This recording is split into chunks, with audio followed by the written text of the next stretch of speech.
Hi guys, so this is a quick video to show you how I cook my white rice to make fried rice.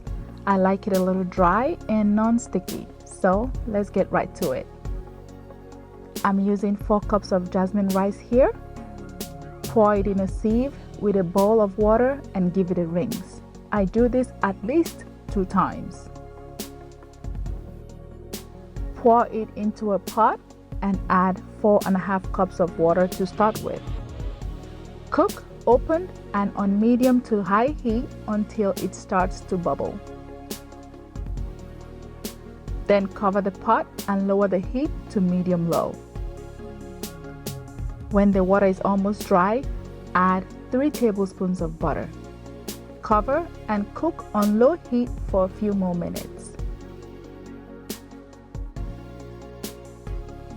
Then with a fork, fluff the rice to mix the butter. Check to see if you need to add a little bit more water, but do not add more than half a cup.